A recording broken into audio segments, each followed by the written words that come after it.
email address, you'll be prompted to enter your password. If you can't remember your password, tap Forgot Password and a reset link will be emailed to you. If you don't have an account, you'll be prompted to create one. This short video will show you where to find your ticket code after registering for an auction on the web and how to enter the code in Givey to join the auction. You registered for an auction online. Now the auction has started and you need to enter your ticket code to make bids. But what if you don't remember what it was? No problem. There are a few ways you can find your auction ticket code.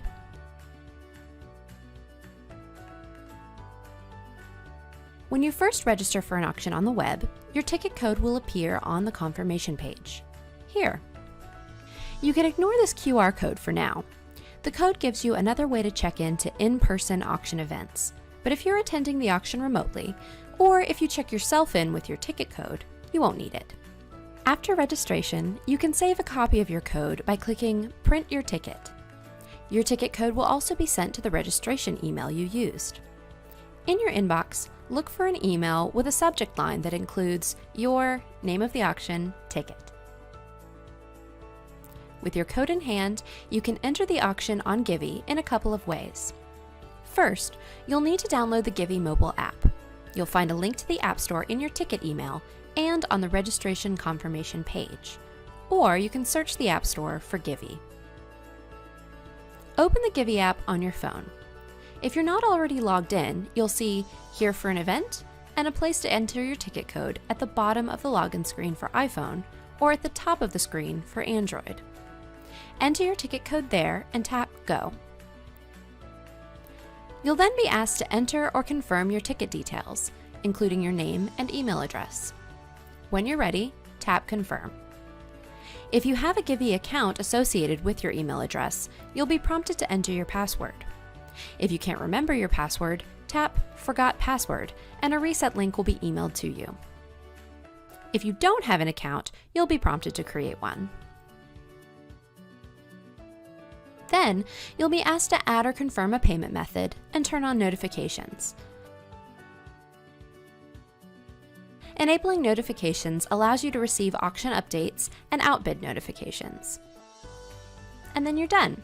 You have entered the auction and can begin browsing or bidding on items. If you were logged into the app when you opened Givey, you have a few options for where to enter your ticket code. On the home screen, scroll to the bottom of the page and tap Enter Code. A text box will appear for you to enter your code. Then tap Submit. The name of your auction will appear, along with a link to Enter Auction. Tap the link and then select the ticket you wish to use. If you have only purchased one ticket, that is all you should see. If you purchase tickets for multiple bidders, it is important that you only claim the ticket you plan to use. A ticket with a checkmark has already been claimed and cannot be reassigned. There is one more place you can enter a ticket code in the Givey app, by searching in the Events section of the app. You'll find Events at the bottom of the Givey home screen after you've logged in. From here, you can tap Enter Code at the top of the screen and follow the same process as you would if you tapped Enter Code from the home screen. Remember that you can switch between the app and the web for bidding using the same ticket code. You'll see a message that the ticket has already been claimed. If you're the person that claimed the ticket, you'll just need to log in with the same credentials you used to log in on the Givey app. If you need help, you can contact the organization that's hosting the auction, or give us a call at QGive, and we'll get you in touch with the right person.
This short video will show you where to find your ticket code after registering for an auction on the web and how to enter the code on the web to join the auction. You registered for an auction online. Now the auction has started and you need to enter your ticket code to make bids. But what if you don't remember what it was? No problem. There are a few ways you can find your auction ticket code. When you first register for an auction on the web, your ticket code will appear on the confirmation page. Here. You can ignore this QR code for now. The code gives you another way to check in to in-person auction events, but if you're attending the auction remotely, or if you check yourself in with your ticket code, you won't need it. After registration, you can save a copy of your code by clicking Print Your Ticket. Your ticket code will also be sent to the registration email you used. In your inbox, look for an email with a subject line that includes your name of the auction, ticket. With your code in hand, you can enter the auction on the web in a couple of ways. First, you can enter an auction from the registration confirmation page by clicking the link that says, "Enter your ticket code to start bidding online now." When prompted, enter your ticket code and click Continue. If you've just completed registration for a single ticket, your code will be auto-filled into the text box. If you've purchased multiple tickets, you'll need to type in the code for the one you want to use. Also, if you purchase tickets for multiple bidders, it is important that you only claim the ticket you plan to use. A ticket that has already been claimed cannot be reassigned. Follow the prompts on the next few screens to set up or log into your account. And then you can begin browsing or bidding on items. To enter a ticket code from the auction homepage, look for a link in the top right corner of the page labeled Enter a Ticket Code or Register, or Log in or Register. Type in your ticket code and click Submit Code. Follow the prompts and then you'll be admitted into the auction. If you've already claimed your ticket, either on the web or in the Givey app, you will be prompted to log in with the same credentials you used before. And remember that you can switch between the web and the Givey app for bidding using the same ticket code. You'll just have to log in with your account email and password. If you need help, you can contact the organization that's hosting the auction, or give us a call at QGive and we'll get you in touch with the right person. Happy bidding!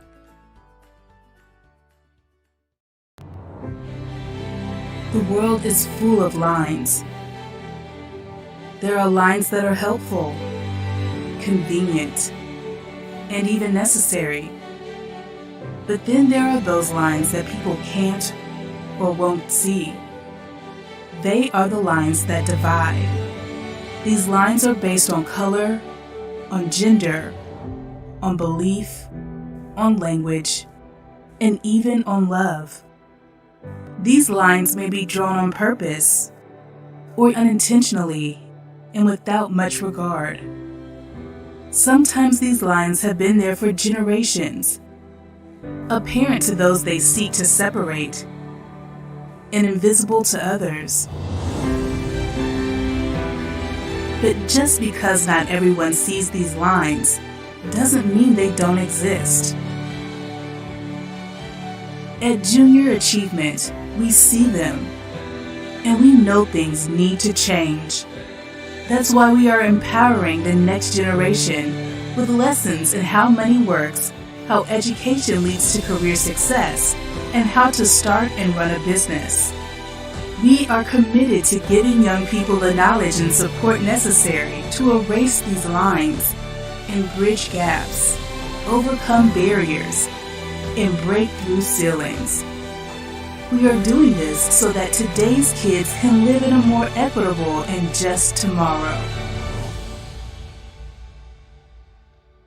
But we can't do it alone.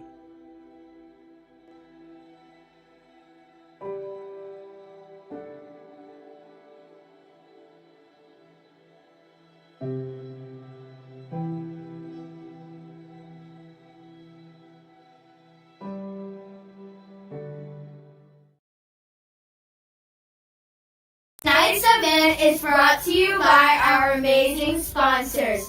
Thank you for inspiring our tomorrows.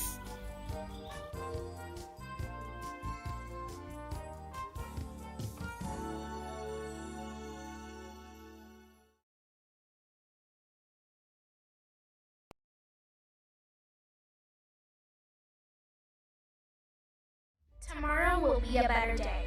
A day for making new friends, standing ovations, hugging loved ones, and for all those other moments we took for granted. This better tomorrow is more than just a day away. Until then, Junior Achievement is preparing young people by helping them make the connection between education and their dreams, increasing their likelihood of finding career success, starting a business, and navigating economic uncertainty. We are giving young people the gift of hope, and when that better tomorrow finally arrives, so will they.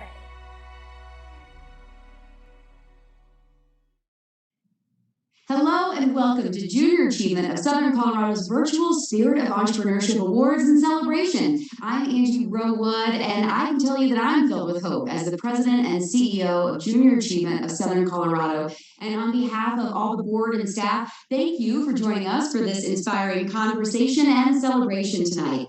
We continue to remain hopeful for tomorrow, and we're committed to helping students today keep dreaming about their own futures and their own tomorrows. And that's what brings us together tonight, the chance to come together and inspire tomorrows. Students need our support now, more than quite possibly ever before, to stay focused and most importantly prepared for their futures. I'm thrilled to introduce you to tonight's MC, the host of Good Morning Colorado on KRDO, Josh Helmuth. Welcome, Josh. Angie, thank you. It's a pleasure to be here this evening. I'm honored you guys asked me to be a part of this for the second year in a row. I mean, it's just a great thing you guys have. It's special what you guys do. I'm thrilled to be a part of it, especially, to celebrate the spirit of entrepreneurship. I wish I was a part of this program when I was a kid, so I think it's remarkable. It's a chance to inspire tomorrows and keep students dreaming, and the opportunity to share the stories of some of Greater Colorado's business leaders we'll be honoring this evening. So we want to welcome all of our guests across Greater Colorado and across the entire country. Now, as we get started, we will ask that as you watch tonight's celebration, you also keep the auction website in your view. Hopefully you've already registered, but if you haven't, head there right now. It's soco.ja.org. Okay, again, that's soco.ja.org. And tonight we're counting on you, all right, to bid on some of these truly awesome adventures, experiences, gift cards, packages, all of it to help us raise the critical funds that are needed to ensure junior achievement volunteers can continue to deliver really powerful programming to students, especially, as we hopefully return to full in-person learning in the fall, fingers crossed. So you can also choose to donate any amount, all right? That's important. Any amount that you're able tonight will be great for you, grateful for you, I should say, rather. Any amount you can donate. But you can choose as you're inspired. We'll have several calls to action to help you do that. Just make sure, again, you're on that website, soco.ja.org. And before we go any further, I think we have a special guest message to help us kick things off, Angie? Yes, indeed. Josh, we do. Please welcome the chair of the Board of Directors at Junior Achievement of Southern Colorado, Kasha King. Thank you, Josh. We appreciate your support tonight. It's wonderful to have you as our guest MC. And to all of our virtual guests, thank you for joining us. This is a night we look forward to all year long, a chance to connect and share stories, hear from students, and discover the true impact that junior achievement programming has on financial literacy, workforce readiness, and entrepreneurship education throughout the year. The staff has worked incredibly hard in partnership with a talented team at JAUSA to create innovative virtual programming that works for teachers in every classroom environment they navigated this year. From Pikes Peak to Pueblo, up in Woodland Park, and all the way out to the Roaring Fork Valley, we are celebrating you tonight. We celebrate your support in this critically important mission to educate the next generation and to help inspire and prepare young people as our local communities rebound and spring forward. And it's only with your support, volunteers, teachers, students, corporate and community partners in communities across Greater Colorado, that can we serve students in such a powerful way. Thank you to those of you making it happen in school districts across the region, including tonight's Spirit of Entrepreneurship laureates, whose impact on our community helps to drive economic success in a rapidly changing business landscape, as they build their own stories of leadership and success. On behalf of our entire board of directors at Junior Achievement of Southern Colorado, enjoy the show. And with tremendous gratitude, thank you for inspiring tomorrows in partnership with Junior Achievement. Great to hear from you, Kasha. And it's true, each of you watching tonight has a role to play in inspiring the entrepreneurs of tomorrow. And we appreciate your support, of course, not just tonight, but all year long. That's right, Josh. And we can't serve students in over 20 districts without the support of so many. Our sponsors, investors, teachers, and volunteer role models are a powerful force in helping to deliver the JA mission. And we're excited to share that this year's Spirit of Entrepreneurship Award laureates are our newest volunteers. Each laureate participated in a panel with students to share the unique stories of leadership, integrity, and impact on their communities. And the panel is going to be shared with high school students across Greater Colorado. We have thousands of students signed up to hear this program, and we're excited to bring you all here tonight the highlights from that conversation, Josh. Yeah, Angie, I've been looking forward to this, as I'm sure you have as well. Ladies and gentlemen, it is time. I hope you enjoy meeting the 2021 Spirit of Entrepreneurship laureates in this dynamic conversation.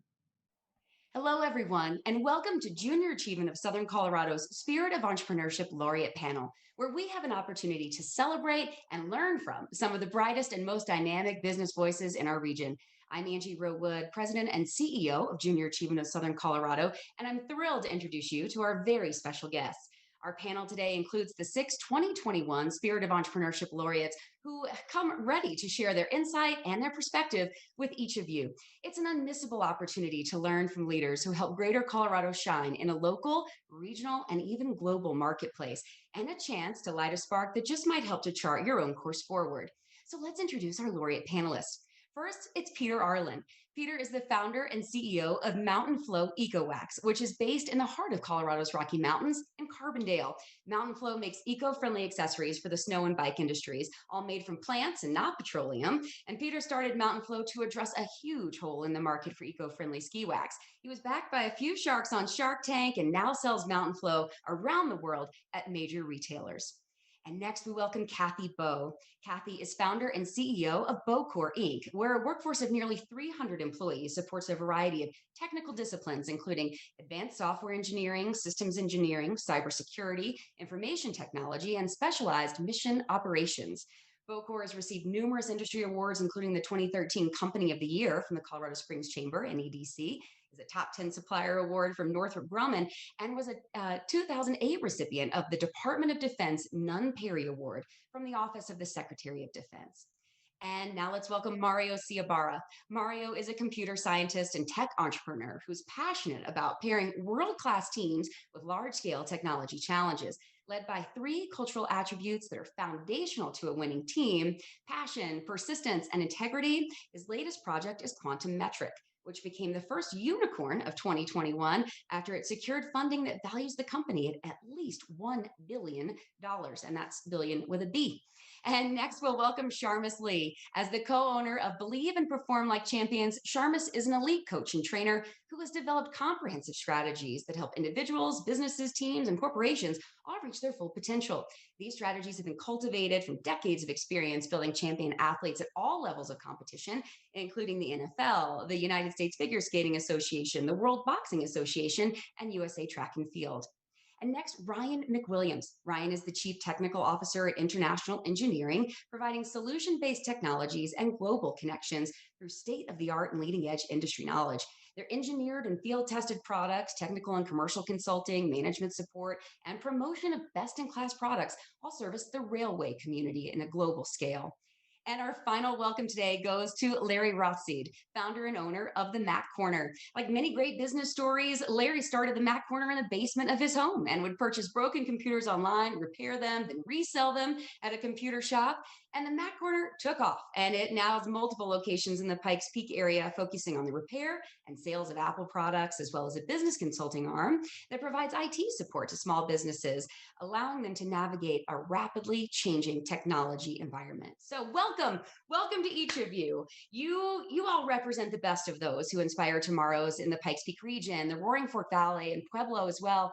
We're grateful to have you join us today, and we congratulate you all on your selection to the 2021 cohort of laureates. All right, we're going to get right to it with a few questions from high school students who were thrilled to connect with you today. Honestly, we let them drive this conversation. So our first question comes from Owen. Hi, I'm Owen from Discovery Canyon. How did you know it was the right time to start your own business? All right. So how did you know it was the right time to start your own business? Kathy, let's start with you. How would you answer Owen's question about when you felt that call? So I guess I'll begin by saying I didn't know I was ever going to start my own business. I wasn't really headed in that direction. And one of my next door neighbors, and this is like 23 years ago, we went over to his house. There was a gathering of neighbors, and he asked me why I was doing business for someone else when I could be doing business for myself. So I justified it. I said, hey, I have 3 kids. I have a great paying job, and I have a corner office that looks at Pikes Peak. That's why. But then what happened is over the next 2 years, I just started seeing signs that maybe he was right. And I have a degree in business management from Pepperdine. So I'm like, I do know this business. Maybe I should try. And so I started saving money, and that's how I got into it. Oh, fantastic. Yeah, there's always that moment when someone lights that spark, right? Ryan, how would you answer that question? That's a great question, Owen. When I was working through my career and working for other people, I wound up working with a lot of really great companies, and they all kept getting bigger and bigger and bigger. I realized that I needed to start my own thing once I got to a corporate size where I was just a number again. So once that happened, I said, well, do I have enough experience to actually jump out and do things on my own?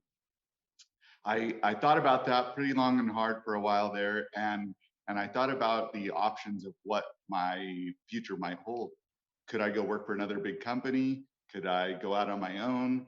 Could I do a combination of the two? What I decided was I actually wanted to jump in completely, and if it would have been a little earlier in my career, I probably would have done 2 things. I would have done both tracks at the same time.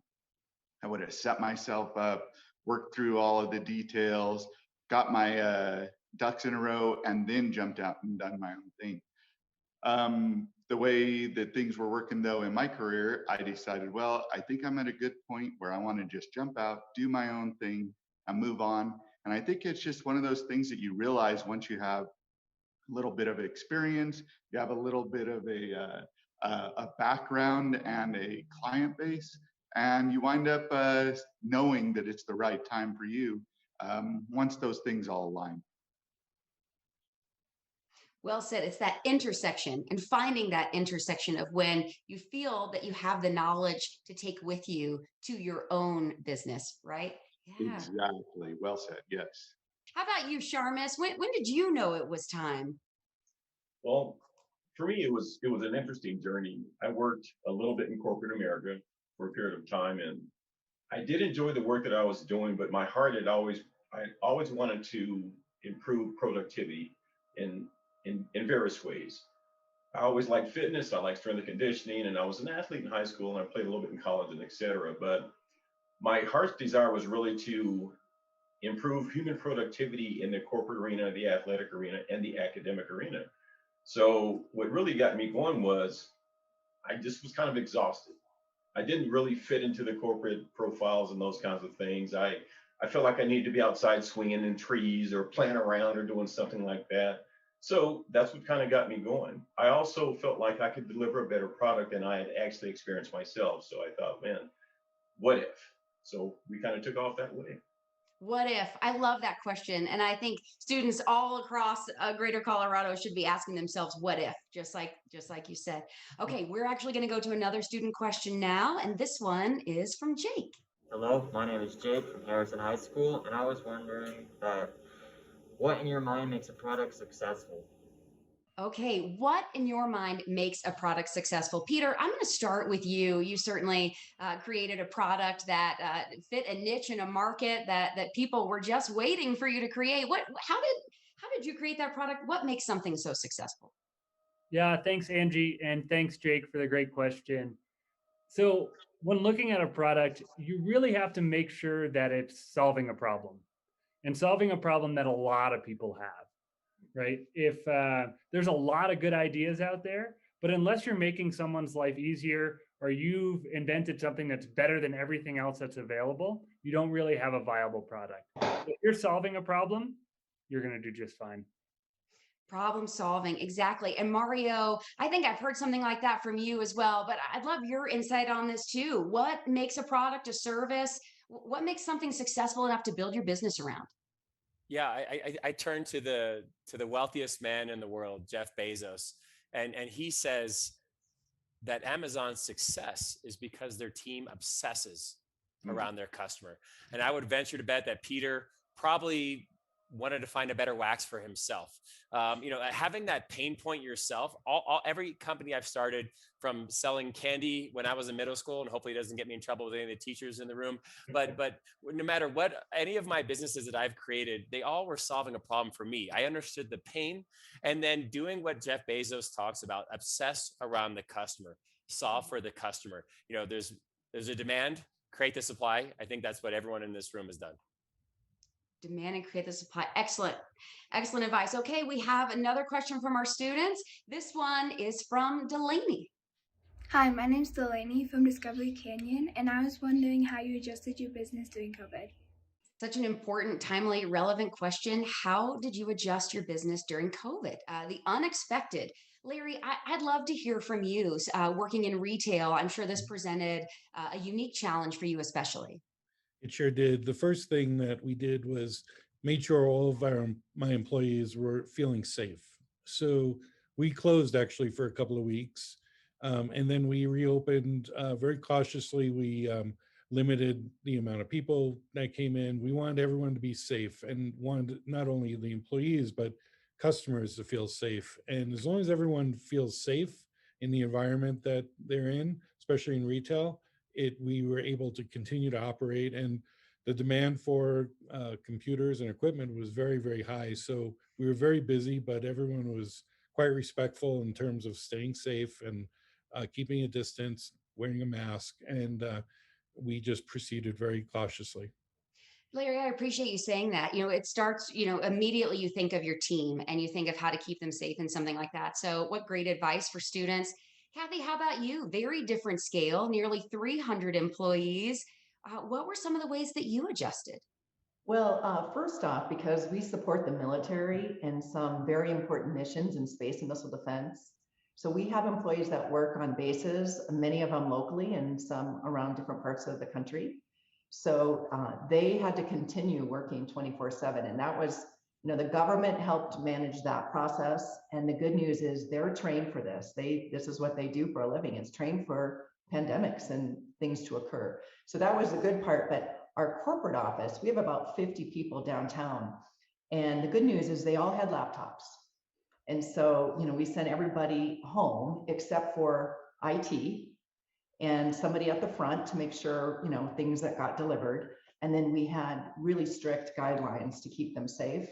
And we've been very fortunate. It wasn't easy getting there, I will say. And we're still learning. And the whole process of coming back is a whole nother story.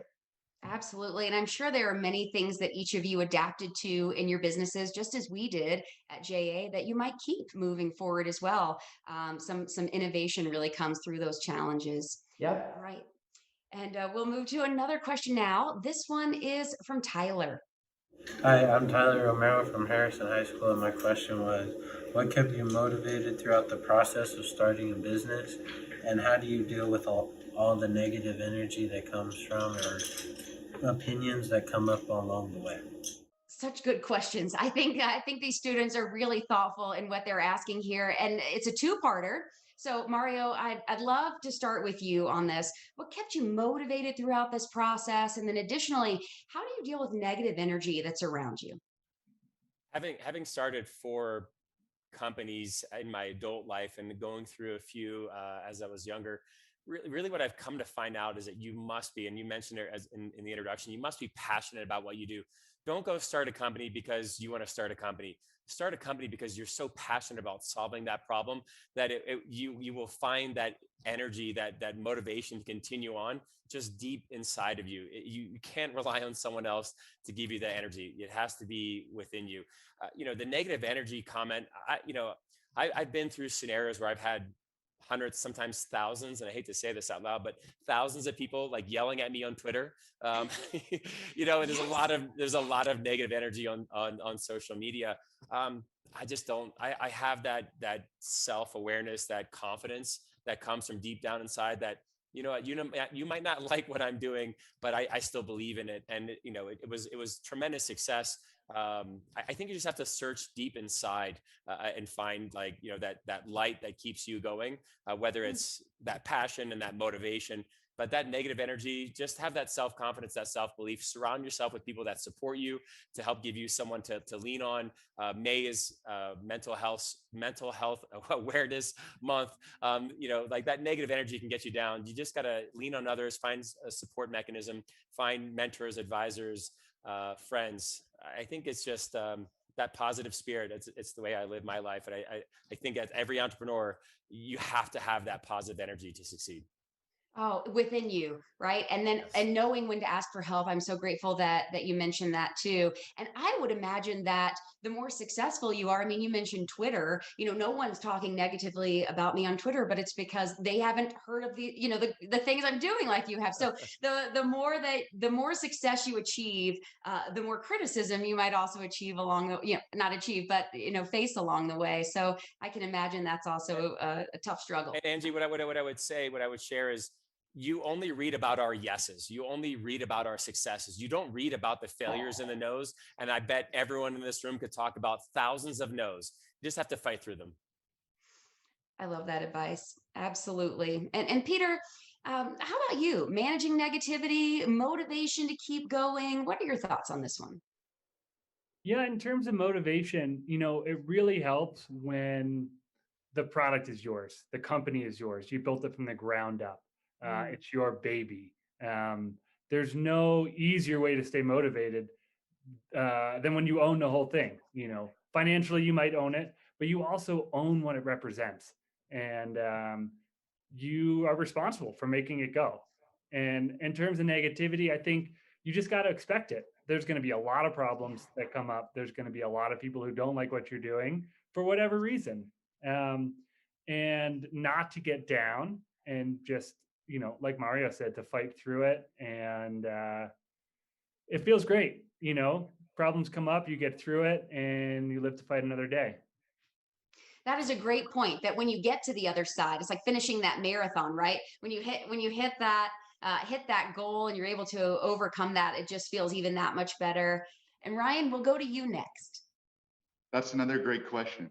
I think the things that kept me motivated throughout the arc of all of the difficulties that come along with starting your own business, with doing anything in the entrepreneurial world, is that I really believed in what I was doing. So I think it's passion in a lot of cases. So when you actually believe that you're doing something that's really right, you're doing something that's going to make a difference, you're doing something that will be successful at some point, you just keep going.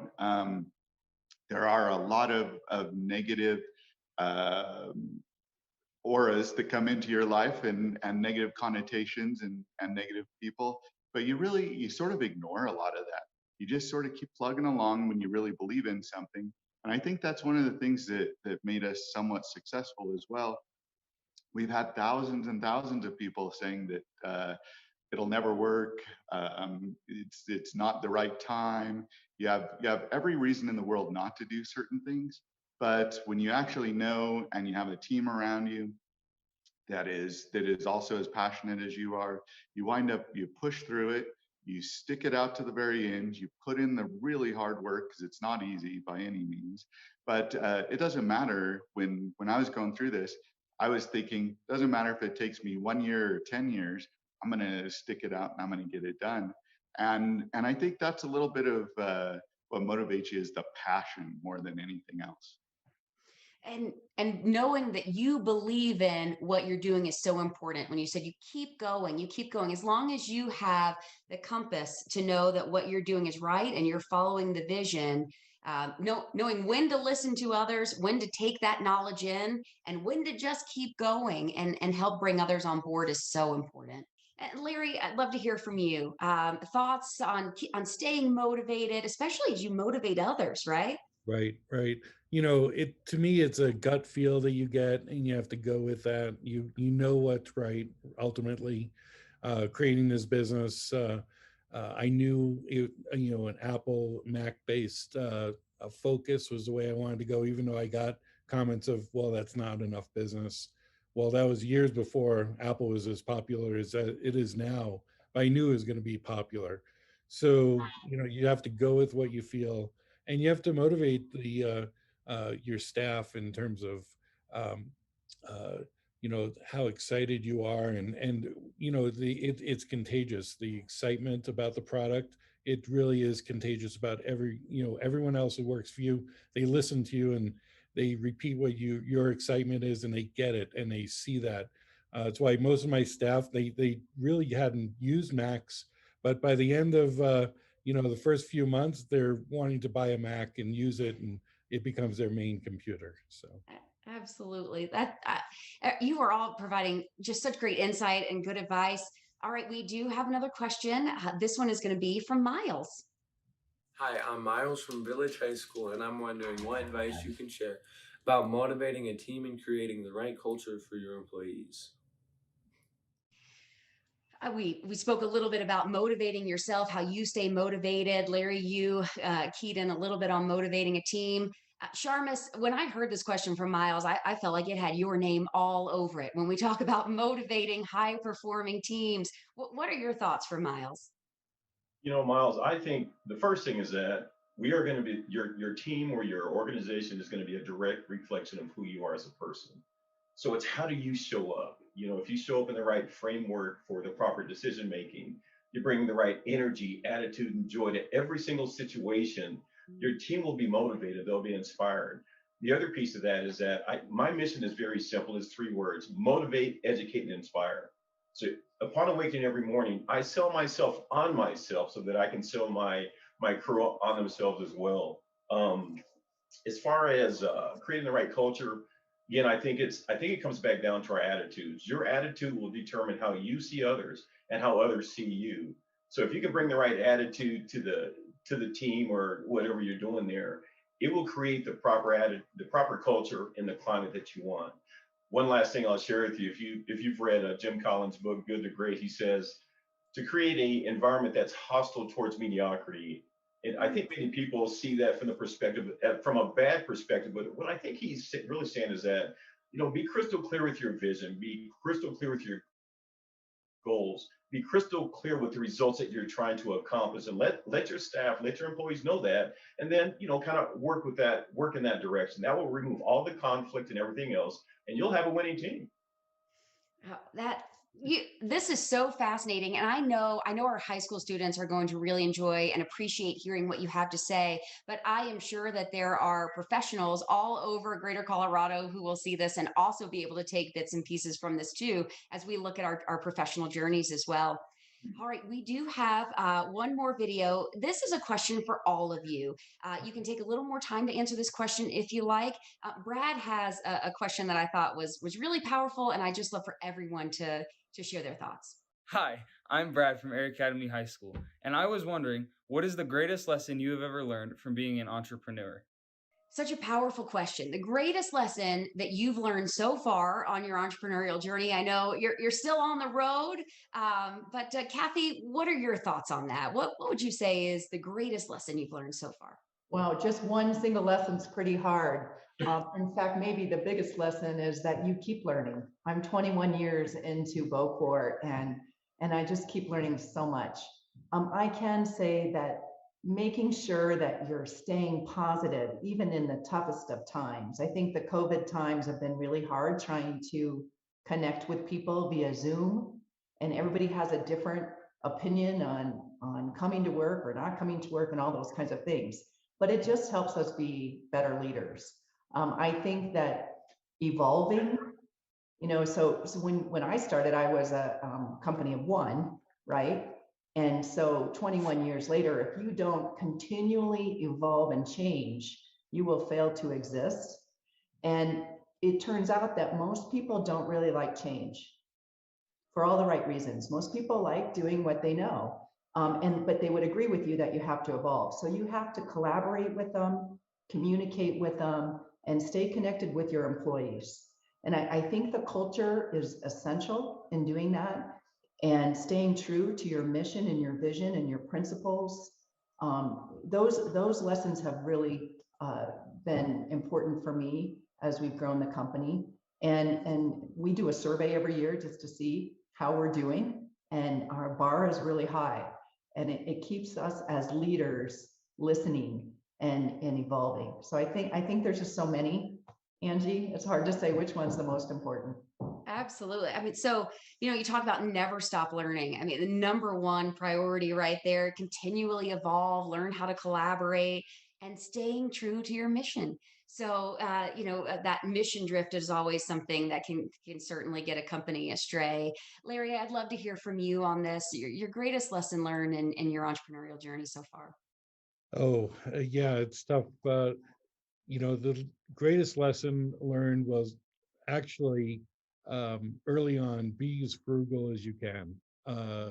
Things don't happen overnight, and you have to be patient.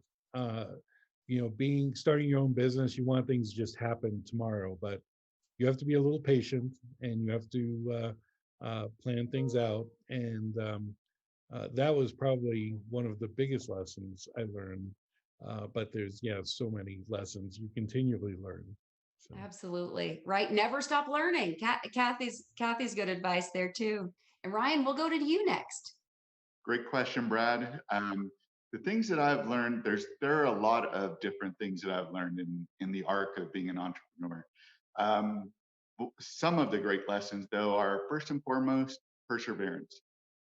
You want to push through, keep it going. Whatever your suggested time frame is, double it, triple it, and be prepared to go through that entire time frame and that arc of ideation. If you think you're going to do something in a year and it doesn't work out, keep going, move forward, keep it moving, and then also be able to pivot slightly though as well. So I think the combination of perseverance and being able to adapt to the environment, in a lot of cases, what you start out with is not always what you end up with. It'll be in the same vein, but it's not always the exact same game plan. The world changes as well. We've seen this in the COVID pandemic. You could have had the best idea in the world and the very best restaurant in the world, and opened up last year in February, and then in March, your whole world gets turned upside down. So you need to revisit your business plan. I think that perseverance and that ability to adapt to your environment are probably the two biggest lessons that I have learned. Perseverance and adaptability. Absolutely. Sharmis, it's your turn. Your greatest lesson so far. Goodness, I have to tell you, that's really it's a tough question. And I would have to stand on the shoulders of these two bright minds that have already shared what they've shared. But I would say this, that I think the greatest lesson that I've learned to date would be, if you're going to stay effective and afloat in business, you have to develop a psychological duality. And what that means is that you have to be able to deal with the brutal facts reality that you are facing as a business owner, but have an unwavering faith in the end that in the end, not only are you going to survive the crisis, but you're going to thrive through it. I think that's also the champion's mindset. So whether it's the athlete in the NFL who's catching the footballs on Sunday, or the third grader who's trying to improve his or her productivity in the classroom, it's you face the brutal facts reality, but you maintain an unwavering faith in the end that, man, not only am I going to survive this, I'm going to thrive when it's over. Survive, then thrive. That is a brilliant. I don't know if each of you are feeling that right now, but that was such a powerful comment. I'm taking notes, so I can put it on my mirror in the morning and make sure that I'm ready to go every day too. Powerful, powerful. How about you, Peter? Your greatest lesson learned so far? Yeah, I think what's helped me a lot is to learn to love the hard times. I think there's a tendency to think if I can just solve this one problem, we'll be good. The problems will be done. But the reality is the problems just keep coming. I'm seeing a lot of smiling and nodding from the other entrepreneurs. So, work the problem, love the problem, because that's essentially your job, and they'll just keep coming. And the second part of this, which is maybe a little bit more positive, is that celebrate the small wins along the way. Sometimes it seems like your end zone just keeps moving farther and further away. And it's important to understand that you're doing great things every day and they should be celebrated. So maybe you hit a certain revenue goal, or maybe you open the first shop in a new state, like take the team out to lunch, take the afternoon off and go ride your bike. That's really important, I think, both for the team culture and also just to keep yourself positive and stoked on the mission. Oh, I love that. And celebrating these little milestone moments. Well, they're big. They feel little in the scheme of things on the long journey, but they're big moments. So finding the time to celebrate those, give back to your staff. I love that. Mario, would love to hear from you about the greatest lesson so far that you've learned in your journey. Yeah, obviously I would echo everything that was spoken before, and I was smiling because I relate to everything that these distinguished leaders have shared. We raised $200 million in January. We're the first unicorn, as you mentioned, Angie, in Colorado Springs, the first unicorn across the world in 2021. And again, a unicorn being $1 billion business. These are all exciting moments, and we can talk about revenue milestones, teams, new customers, some of the best customers, brands around the world. It's so exciting. But what I have found, what I've learned through this experience, it's really comes back to, I love the question earlier. It's about culture and people. It's how you empower them, how you inspire them. We talk about 3 attributes: passion, persistence, and integrity. I interview every single team member that we're going to take, and I make sure that the person that's applying to be part of Quantum has that passion, has that persistence, no matter what adversities that we face, whatever problems that Peter was talking about. Like, we sign up in startups to just tackle problems. That is what your job is every day. There's a new problem every day. You don't finish that one like, oh, I'm done with all my problems and I'm done. That's what persistence is about. And integrity, I simply personally don't enjoy working with people that can't be honest with me, themselves, or customers, their peers. And I find that, it seems so far away from business, yet it's crucial for me to have the right culture, to have I would answer a simple question like, how's your day going? I often say every day is a great day. And I have that because I'm surrounded by people that make my day fantastic. So for me, short answer is it's all about having great people, and you as a leader are the one to inspire them, the one to give them that vision, and to share in the successes. So I'm trying to combine everyone's answer into one in some ways, but yeah, absolutely. What I've learned about business, it's all about people. All about people. And Sharmas, I think the good to great model, isn't that the one that really talks about getting the right people on the bus? Right. So it's not, you make sure the right people are on your bus before you start driving. Laureates, are there any final thoughts that you might want to share with students? Anything that we haven't asked you yet so far today that you want to make sure you get across to help inspire students in classrooms across greater Colorado? Kathy, we'll start with you. Great. There's many things that I could share, but I think there are a few that come to mind. Number one, to become an entrepreneur, you have to have some level of experience, and it builds on itself. If you jump in too soon, too early, you're going to learn from that. And for me, I got several years of experience before I jumped in, and I learned from watching others. I learned the good things that leaders did, and I learned the mistakes they did. And that was better for me than to have to do that on my own. In addition, I learned what my parents taught me was the importance of integrity, and your employees and your customers know.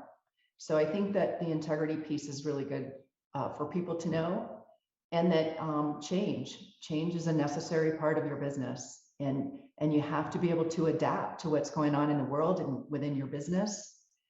And both your employees and your customers are really customers, because everybody has a choice about where they work. Absolutely. That, and you talked about continuing to keep evolving. I think that fits right in line with that. And Ryan, what would your thoughts be? So I think what I'd love to have students take away from this is the fact that there are a lot of people out there that would not take a risk. And that's fine for a lot of people. But if you're an entrepreneur at heart, you want to sort of take that next step. You want to do wonderful things for your community. You want to do wonderful things for your family and for you personally.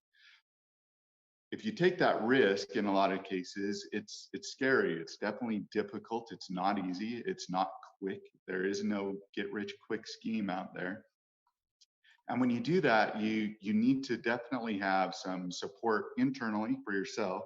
You need some support from your surrounding support groups, such as your family and or your business partners and or your friends. And I think what you do is you keep going. If you really, really believe in things, do your due diligence. Don't go off half-cocked and try to make something out of nothing. Don't take the easy route, because there is no such thing that I've found. And just persevere. Go forward. Do your thing. Do what you really love to do. Also, do something that's needed, though. There are a couple different really brilliant businessmen that are throughout the world that have made great statements. One of those statements was by Richard Branson. He always says, protect the downside. I think that's something that's really important throughout the arc of an entrepreneur in his journey as well, where you don't want to put yourself personally at risk to where it devastates your well-being, but you do want to risk enough that you know that you have motivation to make it happen. So when you go out there and you have an idea and you have a concept that you want to see it through, seek out the very best people in the field, ask a lot of questions, be the dumbest person in the room and just ask question after question after question. Ask for assistance, ask for help from others that have been down that path before you as well. And go forward with a lot of passion in your heart, and go forward and make sure that you are putting in 110% effort. If the rest of the world's spending 8 hours a day doing something, spend 10. If that doesn't work out, you need to spend 12 or 14. And in a lot of cases, that's what happens in the entrepreneurial world. You wind up having to put in a lot more time and effort in the beginning. Just be aware of that, be ready for it, be willing to do it, and be happy to do it. And I think you'll be very successful. Sharmis, how about you? Any final thoughts you might want to share? I have a couple of thoughts, and I just want to speak to this group from a high performance perspective. And I think at the end of the day that we are the sum total of our habits, our practices, and our rituals. So when you, for example, there's a way that we all start the day. And I'm sure that if this group if we had the time to talk about it, we all do certain things every single day that will catapult us towards success. So I would simply say that just really pay attention to your habits, your practices, and your rituals every single day, and create that kind of environment within your own infrastructure, meaning your mind and your body, so that you can sell yourself on yourself every single day. Therefore, you can go out and sell your employees or your clients on themselves as well. So my 2 cents is really focus on the habits, the practices, and the rituals that you have on a daily basis. Make sure those things are the things that are going to propel you forward. Oh, that is great advice. Starting that day with the right mindset to head you towards success. Larry, how about you? Any final thoughts? Yeah, mine's pretty simple. You have to believe in what you sell. And if product or service, if you don't believe in it, you're not going to be able to sell it, and you're not going to be able to show others, why it's better and why you should, go with whatever solution or product you have. So if you don't believe in it yourself, that's what you really need is when you go into business, you're an entrepreneur, you have to believe in what you're doing. Absolutely. Believing in your product, believing in your mission. How about you, Peter? Anything final that you might want to share with our students? Yeah, I'll keep it brief. I think a learning mindset is super important. Understand that you don't have all the answers right now, and that's okay. And enjoy the journey. I love that. Enjoy the journey. That is good advice, no matter what you're doing in life, whether it's business or your personal life too. And Mario, final thoughts from you. I mean, what do you want to make sure students are taking away? I think Wayne Gretzky put it best. You miss 100% of the shots you don't take. It might have been Michael from The Office, but I think it was Wayne Gretzky. I don't know for those Office fans. But another thing I learned along the way is stay grounded. I do hope for the best. I wish for the best, and I think about the most optimistic outcomes. But I also think about what are realistic outcomes, and I plan for those in case the most optimistic ones don't transpire. And the last one I would tell you is persistence. There's no doubt every entrepreneur in this room and every entrepreneur that has ever been successful, they have been successful because they have persisted. I think the only difference between success and failure is the people that fail stop trying. So don't ever give up. Thank you all for a dynamic and inspiring conversation. It's truly an honor to have the chance to talk with you today. Each of us has something to learn from your individual journey, your personal journey, and it's just been a tremendous opportunity for us to hear from you and hear your insight as you share your perspective with each of us and with students in classrooms across Greater Colorado. Students, we encourage you to keep dreaming about your own futures, and we want you to reach out to mentors like these laureates to help guide you toward your own career goals. Never stop dreaming. And to each of you who are investors, volunteers, and educators that continue to help this partnership with JA thrive on a day-to-day basis, on behalf of our entire board and staff at Junior Achievement of Southern Colorado, we thank you. We thank you for all that you do for us today, and we thank you for inspiring tomorrow's with us with Junior Achievement. Laureates, thank you so much. Students and teachers, thank you. And we're grateful for your time. Congratulations to all of these laureates, Angie. It's fascinating to learn more about their challenges, how they were able to meet their goals, their truly highest aspirations. They're so inspiring, Josh. And additionally, I really appreciate their transparency in this conversation. It's really important for students to know how to be resilient. Entrepreneurship, business, the working world. I mean, this isn't always easy, but what's most important is understanding how you can bounce back from adversity in any situation. Yeah, I couldn't agree more. I mean, it's so important to share the real stories, so students are prepared for the whole journey as they try to start businesses or enter the workforce. And that reminds me too that JA is all about not only inspiring the next generation of business leaders, but just preparing them for the real world. It's what you do in classrooms all over Colorado. That's right, Josh. That is exactly right. And our goal is to bring students from each and every school district we serve direct access to role models and mentors directly from their communities and offering those relevant life skills, that each and every adult says at some point, why didn't I learn this in school?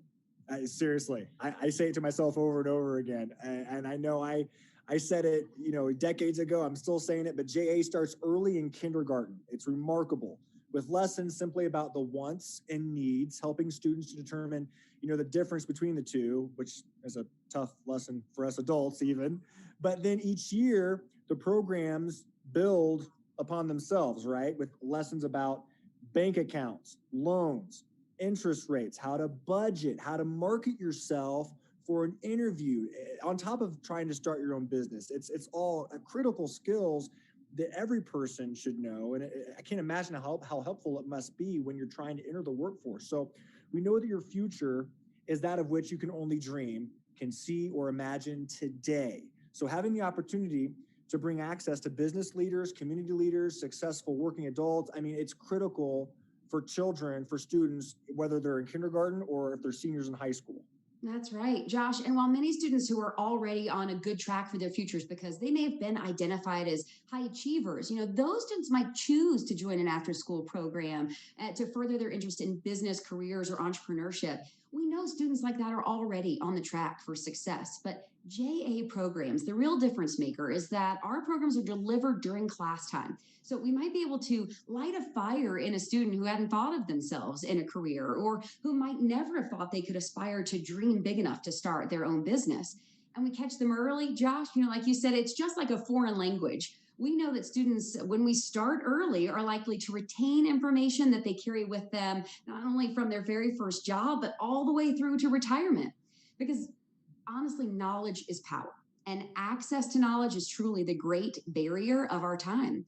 JA's proven approach gives Gen Z and other students that power in the form of financial capability, career, and work readiness. And that's not only going to improve their lives for their futures, but it also bolsters their families. They take these lessons home, and it bolsters their communities, and additionally, the nation.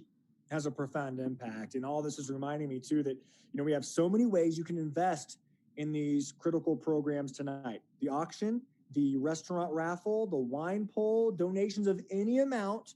Again, let's support the opportunity to reach more students and increase JA's impact. See all the ways you can contribute. Again, the website is soco.ja.org. Oh, Josh, I'm winning lots and lots of bid in the auction. So y'all need to get in there and outbid me, okay, before I take it all. All right. It's been open all week, so it's been fun to take a look at these items, but it's set to close tonight at 10 p.m. And we also have another way to invest in JA tonight. Are you ready to talk about that, Angie?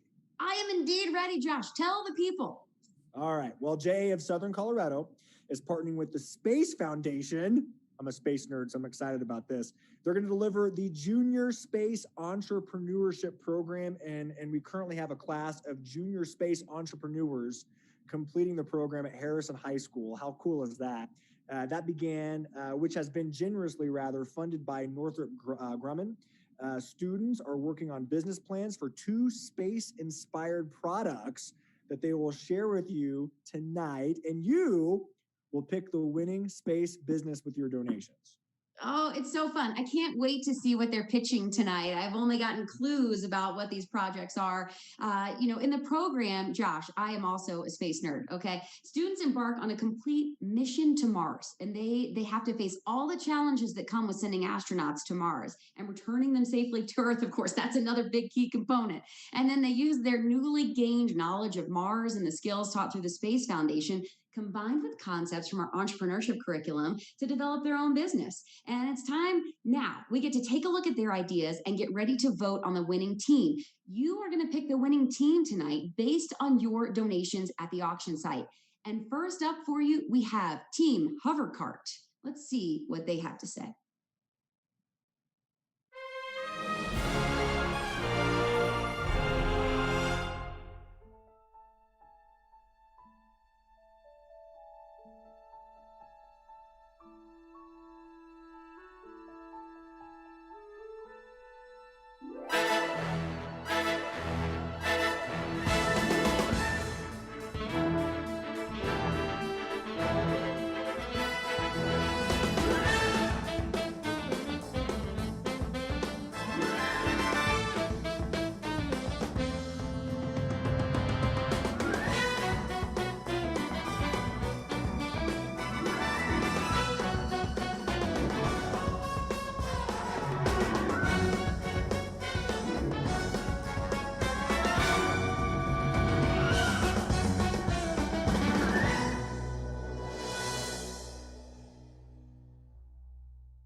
Cool project, and dare I say, an out of this world idea. Oh, very good, Josh. Very, very good. All right, and now here's our next group with a project that's really reaching for the stars. This one is Team Floaty Cooler.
Well, this is just going to be a very tough competition, but you have the power to help one of these teams win tonight's Spark Tank competition. Who will it be? Will it be Team Hovercart or Team Floaty Cooler? Your vote decides it with your donations, and we'll announce the winner tomorrow. So get your votes in with your donations by 10 p.m. Some brilliant students, I tell you what. And while you're trying to decide, let's just remember again why we're here tonight. We're here to serve our students and provide more access to JA programming across Greater Colorado. Increasing our reach is critically important, especially as we work to bring students back again to in-person learning. Now more than ever, we need your support to keep students dreaming about their own tomorrows, right? Your investment provides an opportunity to help a student reach their full potential. Now, if you're inspired, you're invited to donate so that the students you met tonight can count on you. All right. Who has $5,000 to invest tonight? $5,000 provides a JA in a day for an entire elementary school. It reaches every single student. Talk about making a remarkable impact. Click that $5,000 button on your page to raise your paddle and rise to the top of the leaderboard. This also helps to invest in technology to support online programming as well. Okay, now, who has $2,500 to invest tonight? $2,500, that funds a JA in an entire grade level at a school. You can reach, again, so many students still with this gift. Click $2,500, the button, on your page to raise your paddle, and of course, rise to the top of the leaderboard. Who has $1,000 to invest tonight? All right, if you have $1,000 to give, that funds a virtual high school classroom. If you have $1,000, please click that $1,000 button on your page to raise your paddle, rise to the top of the leaderboard right now. Okay, who has $500 to invest tonight? Okay, $500, if you're able, that funds a virtual or in-person classroom experience for students. So please, if you want to consider that option, click the $500 button on your page to raise your paddle and rise to the top of the leaderboard so that we can invest in technology or to innovate our online programming. Just $100. You'd be surprised how much $100 can go, guys. If you have $100 to invest, click right now. Now, $100, that provides 2 JA classroom kits for students in Greater Colorado. So if you'd like to invest in such a case right there for classroom kits, that $100 button will raise your paddle. Now, this is your last chance to make an impact tonight. The time is now to make your gift, of which we would be forever grateful, and invest in tomorrow. That's so true. Thank you, Josh. I mean, it's amazing to see these donations coming in. What an amazing night, an amazing opportunity to really make an impact. And we just want to thank you all for being with us. We want to thank you for supporting junior achievement this way as we watch these donations come in. Thank you for your investment tonight. This is amazing. Okay, you have 10 p.m. to get donations in and also to bid on those auction items. The auction does not close until 10 p.m. tonight. So you do have some more time, but set a timer to make sure that you're there when it closes, especially if there's something you're really tracking and really hoping for. Josh, we're ready to turn these dollars into programs, and we're ready to inspire tomorrow's each and every day in partnership with all of you. Thank you, thank you, thank you. We are grateful. And Josh, thanks to you and our partners at KRDO for being with us tonight. We're so grateful that you share your time and talent with us. Oh, I mean, it's my pleasure. It's not much trouble at all, and I'm honored you guys asked me to help with this again. I think it's fantastic what you guys do. I started my own little lawn mowing business when I was 12 or 13 years old with no guidance whatsoever. If I would have had JA, who knows what I could have done? Maybe I'd be Elon Musk right now. Who knows? But no, in all seriousness, it's fantastic what you do. You help kids not only envision what their futures could be, but you give them the tools to truly succeed. And I think it's just fantastic. So everyone, thank you for your donations, for your time. It is very special what you do investing in these kids' futures. That is a wrap. And remember, the auction is open only until 10 p.m. So get your bids in. Thank you again for all that you do to inspire tomorrow's, today, and every day. And have a wonderful night. Thank you, everyone. Please welcome tonight's presentation of What I Want to Do When I Grow Up. When I grow up. I don't want to live paycheck to paycheck. I don't want to cry when paying the bills. When I grow up. I don't want to be turned down for a business loan. I don't want to borrow a lot for an education. And then not know what to do with it. When I grow up, I don't want to be paid less. Told I'm underqualified or overqualified. When I grow up, I want to know how to save for my future. Find a job I like. And start my own business. When I grow up, I want to know how to provide for my family. and invest in my community and make a difference. When I grow up, when I grow up, When I grow up, I just want things to be different. At Junior Achievement, we promote economic empowerment through education, but we can't do it alone.